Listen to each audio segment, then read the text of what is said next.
गांव का नाम था धनपुरा। यह कोई बड़ा गांव नहीं था, लेकिन इसकी पहचान इसकी साफ सोच और आपसी भरोसे से थी। यहाँ लोग अपने दरवाजे खुले छोड़कर सोते थे। औरतें बिना डर के शाम ढलने के बाद भी कुएं तक जाती थी। बच्चों को सिखाया जाता था, बुजुर्ग भगवान के बराबर होते हैं। धनपुरा में एक ऐसा ही बुजुर्ग था, हरदेव लाल। उम्र 70 के पार, सिर्फ सफेद बाल, लात हाथ में लाठी और चेहरे पर ऐसी गंभीरता कि उसकी कोई बात काटने की हिम्मत नहीं करता था। हरदेव कभी सरपंच नहीं बना, लेकिन गांव का हर फैसला उसकी राय के बिना अधूरा माना जाता था। लोग कहते थे, हरदेव ने बहुत दुनिया देखी है, पर किसी ने यह नहीं सोचा कि दुनिया देखने और सही रास्ता चुनने में फर्क होता है। हरदेव रोज सुबह मंदिर जाता, दोपहर को चौपाल में बैठकर लोगों को समझाइश देता और शाम को बच्चों को संस्कार की बातें सुनाता। बाहर से वह धर्म, मर्यादा और अनुभव का प्रतीक था, लेकिन उसके अंदर कुछ और ही चल रहा था। हरदेव को सबसे ज़्यादा चुभती थी खुशहाली। किसी घर में हंसी हो, किसी बहू के चेहरे पर मुस्कान हो या किसी लड़की के सपनों में उड़ान हो, तो उसके मन में जलन उठती। वह कभी सीधे कुछ नहीं करता था, उसका तरीका बहुत चालाक था। वह सिर्फ बातें करता था, और बात अगर गलत हो तो वह आग बन जाती है। गांव में एक किसान रहता था, रामू। सीधा साधा, मेहनती और शांत।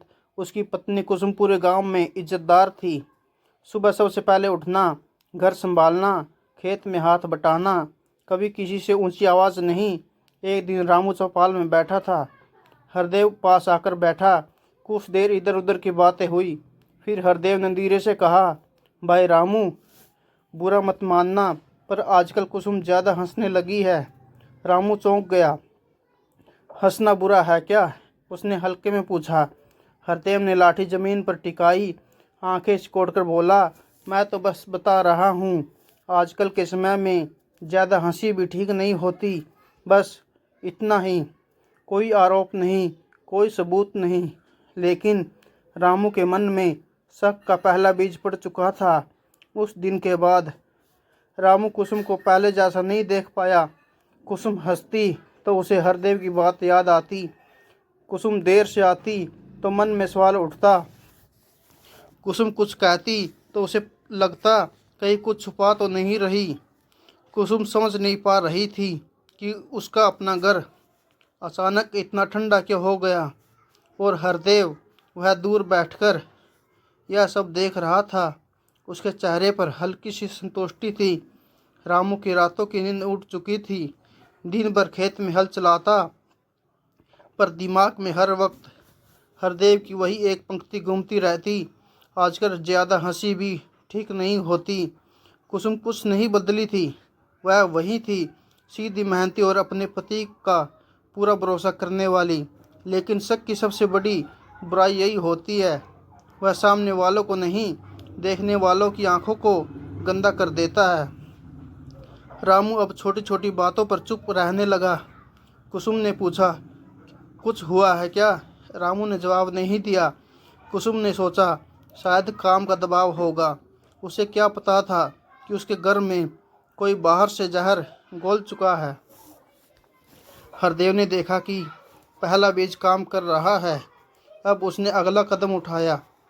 वह गांव की दो औरतों के पास गया और बोला, मैं नाम नहीं लूँगा, पर आजकल कुछ बहुएं बहुत बेपरवाह हो गई है।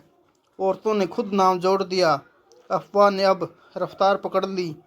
रामू का मन टूटने लगा। एक शाम कुसुम कुएं से पानी भरकर लौटी। थोड़ी देर हो गई थी।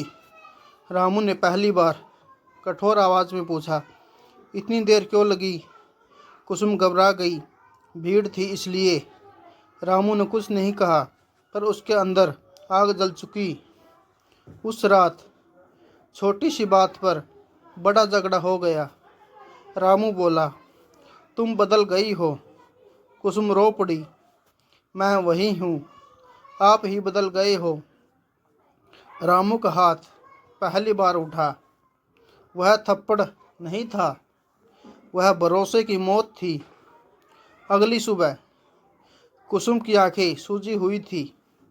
पड़ोसियों ने देखा पर किसी ने कुछ नहीं कहा। गांव बोला, पति पत्नी की बात है। हरदेव ने सुना और मन ही मन मुस्कुरा दिया।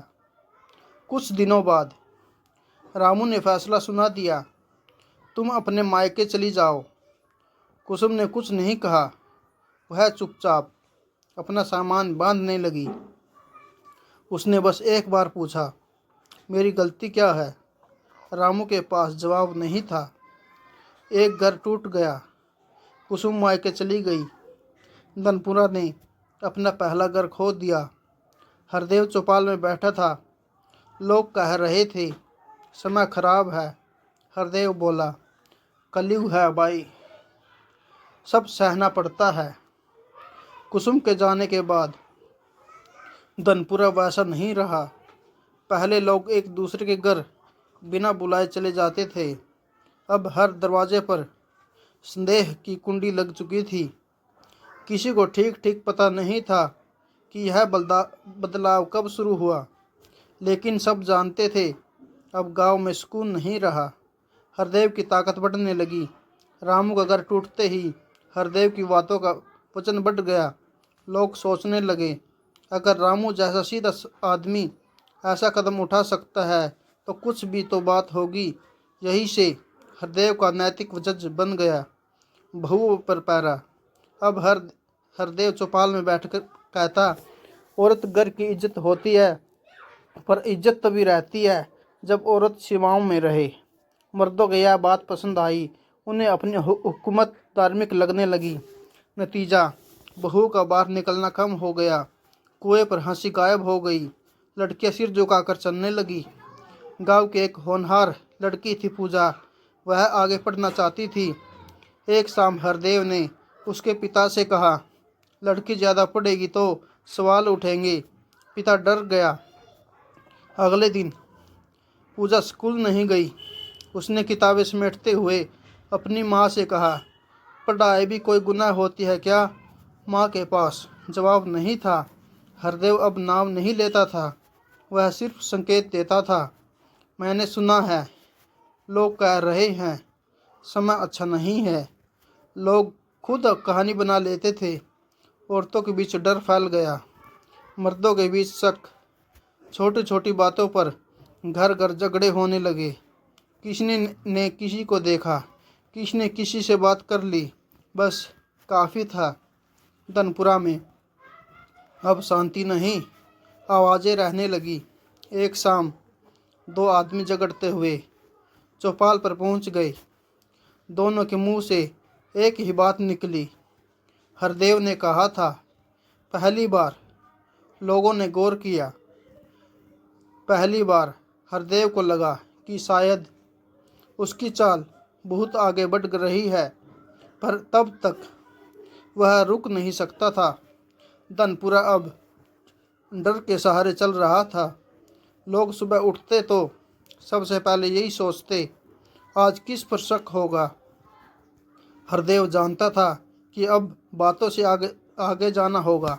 डर को जिंदा रखने के लिए एक बड़ा उदाहरण चाहिए था। स्नेहा शहर से पढ़कर लौटी थी। आंखों में आत्मविश्वास था और बातों में साफ गोई। वह लड़कियों को पढ़ाने के लिए समझाती, बहुओं को आवाज़ उठाने का हौसला देती। यही उसकी सबसे बड़ी गलती थी। एक शाम हरदेव ने चौपाल में धीरे से कहा, मैंने अपनी आंखों से देखा है, बस इतना ही। नाम उसने नहीं लिया, पर इशारा स्नेहा की तरफ था। गांव में भूचाल आ गया। अगले दिन स्नेहा के घर के बाहर लोग इकट्ठा होने लगे। कोई सबूत नहीं, कोई सवाल नहीं, बस एक बात, हरदेव ने देखा है। भीड़ को सच नहीं चाहिए था, उन्हें दोषी चाहिए था। स्नेहा के पिता भीड़ के सामने खड़े थे। उन्होंने कांपती आवाज़ में कहा, मेरी बेटी निर्दोष है।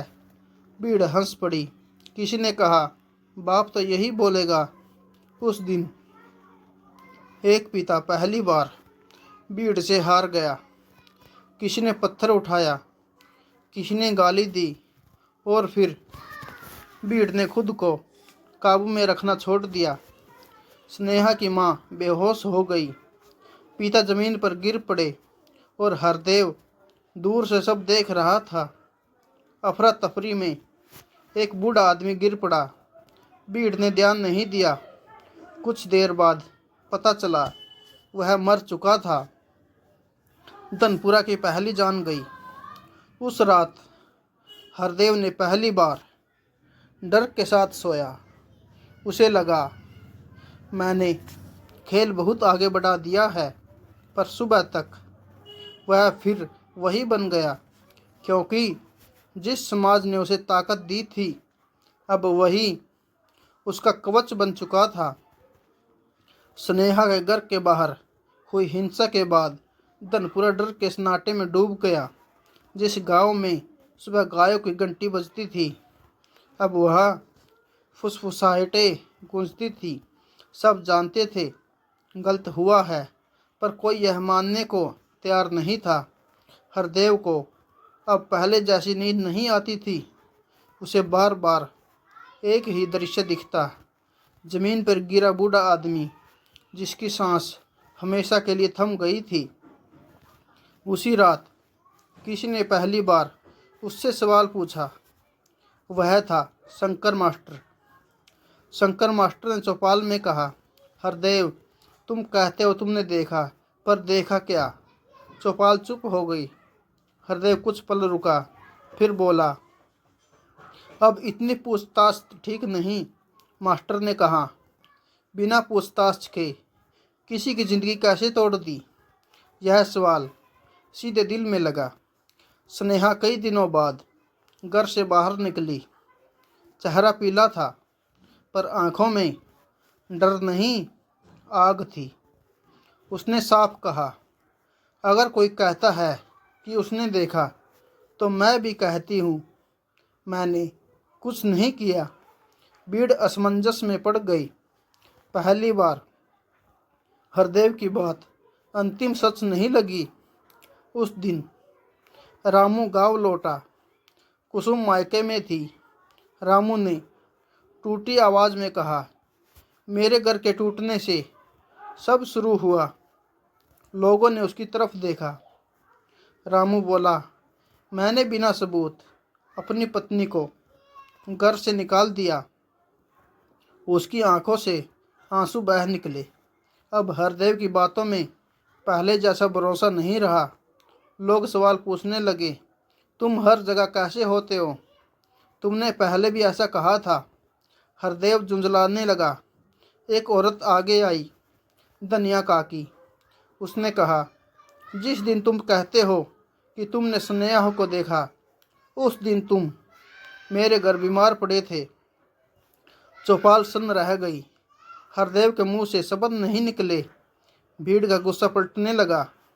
जिस भीड़ ने पत्थर उठाए थे अब वही सवाल उठा रही थी। हरदेव को लगा अब जमीन पैरों के नीचे से खिसक रही है। धनपुरा अब पहले जैसा नहीं रहा। चौपाल की मिट्टी पर सन्नाटा और सवालों की आवाज़ गूंज रही थी। हरदेव लाल, जिसे सभी का आदर भय मिलता था, अब अकेला खड़ा था। उसकी चालें जो वर्षों तक काम कर रही थी अब खुद उसके खिलाफ लौट रही थी। शंकर मास्टर ने कहा, हमने देखा हरदेव की बातें कितनी बेईमानी थी। उसने झूठ फैलाकर कई घरों को तोड़ा, कई रिश्तों को बर्बाद किया और एक निर्दोष लड़की की जिंदगी खतरे में डाल दी। भीड़ धीरे धीरे जाग गई। पहली बार हरदेव ने महसूस किया कि ताकत केवल डर में नहीं, सत्य में भी है। हरदेव कुछ पल चुप रहा, फिर बोला, मैंने तो बस समझाया था, समय बदल रहा है, कलयुग है। लेकिन लोग सब सुनने को तैयार नहीं थे। सभी की आंखों में आग थी। वे अब जान चुके थे कि गांव का हर दर्द उसकी चाल का परिणाम था। पंचायत बुलाई गई। सभी बुजुर्ग, पुरुष और महिलाएं चौपाल में जमा हुए। निर्णय स्पष्ट था, हरदेव को गांव से निकाल देना। यह कोई सजा नहीं थी, बल्कि गांव को बचाने का फैसला था। हरदेव चुपचाप सुन रहा था। उसके होंठ कांप रहे थे, लेकिन कोई विरोध नहीं कर पाया, क्योंकि ताकत केवल डर में थी। पर अब डर गांव के साथ नहीं था। अगली सुबह हरदेव को गांव से बाहर निकाला गया। लोग उसे देखकर चुप थे। कभी कोई चिल्लाया नहीं, क्योंकि उन्होंने जाना था चिल्लाने से पहले सच जानना जरूरी है। हरदेव अपनी हाथ में लाठी लिए हुए धीरे धीरे गांव छोड़ता हुआ पीछे मुड़कर देखा। गांव बर्बाद हो चुका था। रिश्ते टूटे, घरों की शांति खोई और बच्चों की हंसी कहीं खो गई थी। लेकिन यह भी सच था, गांव अब सीख चुका था, गलती और झूठ के खिलाफ खड़ा होना ही सबसे बड़ी ताकत है। हरदेव के जाने के बाद गांव ने खुद को जोड़ना शुरू किया। रामू ने कुसुम को वापस बुलाया। स्नेहा ने पढ़ाई फिर से शुरू की। छोटी बहुएं खुलकर बोलने लगी। धीरे धीरे विश्वास लौट आया। लेकिन कुछ ही